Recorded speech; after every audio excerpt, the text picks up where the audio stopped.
Hello everyone, I am Dr. Udar. I welcome you all in this next lesson, and this is the last lesson for unit number 4. In our last class, we had solved certain questions based on the primitive roots. So we continue that process here also in this class. So this is the next question and first one for today. What is it given to us? That following is the table of indices for the prime 17 relative to the primitive root 3. So whole of the table is given to us. So our job is reduced a little bit. Otherwise, if it would have been given to us that find the solution of it, and a primitive root would not have been given to us, then we would have to find a primitive root and then would have to make this table whole of the table. But here the job is reduced, so already the table is provided to me. So let us do the question based on it. I will cover C part, D part, A and B you can try at your own. So let us come to the solution, C part. So we take the log, or we can say the indices on both the sides. So what we would get, it is with respect to 3. So I am not writing the 3 because it is evidently clear from the above that base we are taking it as 3. So index of 9 plus 8, index of x is congruent to index of 8. Modulo would reduce to 16. तो जो modulo है वो कहाँ आ जाएगा, 16 में आ जाएगा. तो index of 9 देखिए ज़रा यहाँ से, ये क्या आ रहा है 2 plus index of 8, index of x, sorry index of 8 कहाँ पे है जी, ये तो ये आ गया 10 मॉडलो 16. अब जो है इसका मतलब क्या हो गया, 8 index x is congruent to 8 modulo 16. Now GCD of 8 and 16 is 8 and 8 divides 8. ये 8 ये है और ये 8 ये है. तो ये सेकेंड यूनिट में हम पढ़ चुके हैं कि how to solve the linear congruence equations. So implies solution exist, and how many solutions? 8 incongruent solution exist. तो बहुत सारे solution exist कर रहे हैं. तो इसमें क्या करेंगे हम, थ्रू आउट 8 से डिवाइड कर देंगे तो क्या मिल जाएगा, index of x is congruent to 1 modulo 2. तो मॉडलो 2 आ गया तो इंडेक्स ऑफ x की वैल्यूज़ क्या क्या होंगी, 1 3 5 7 9 11 13 15, 3 3 6 2 8. ये इंडेक्स ऑफ x की वैल्यूज़ हैं जो एडमिसिबल हैं.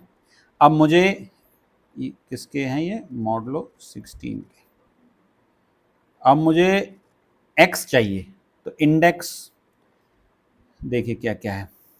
इंडेक्स 1 किसका है, यहाँ पे है. फिर 3 इंडेक्स ये है, फिर 5 इंडेक्स ये है, फिर 7, फिर 9, फिर 11, फिर 13 और फिर 15. तो क्या क्या x की वैल्यूज़ हैं, 3 5 6 7, 3 5 6 7 और क्या है 10 11 12 14, 10 11 12 14, मॉडलो कितना 17. So this is the solution of this one, that is the C part. Now let us come to the D part. एक बार लिख लेते हैं ताकि बार बार हमें ऊपर ना जाना पड़े. तो ये क्या लिखा हुआ जी, 7 raised to power x is congruent to 7 modulo 17. So let us apply the index on both the sides. So what I will get, x index of 7 is congruent to index of 7 modulo 16. Index of 7 का index देख लेते हैं. ये सब मिटा देता हूँ पिछले वाले का।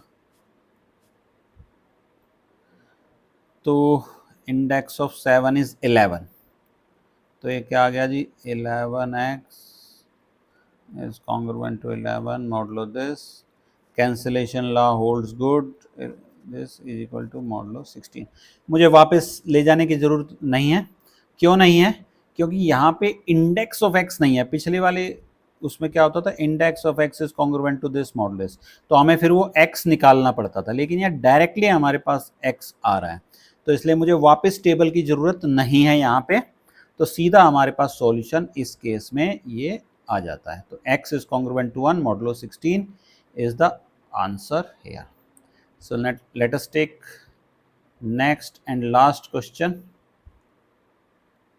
for today as well as for this unit number 4. This is the last question. So for what values of b is the exponential congruence this is solvable? तो ये किस किस के लिए सॉल्वेबल है? मॉडुलो 13 की टेबल हम पहले कर चुके हैं।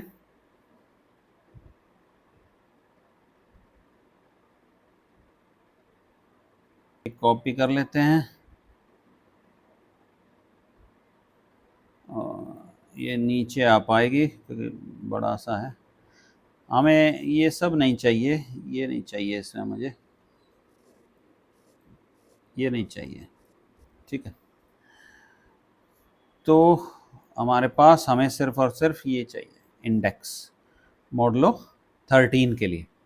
तो अब मैं यहाँ पे इंडेक्स लगा देता हूँ दोनों साइड, तो हमारे पास क्या आ जाएगा, x index with base 2 of 9 is congruent to index of b modulo 12। Index of 9 जरा एक बार पुट देख लेते हैं। तो 9 का इंडेक्स है 8 यहाँ से, तो implies 8x is congruent to index of b modulo 12। Modulo लिख देता हूँ पूरा।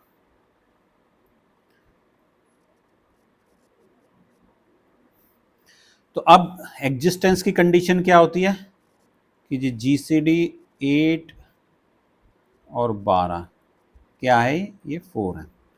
For solution to exist 4 must divide b, index of b, sorry, 4 must divide index of b.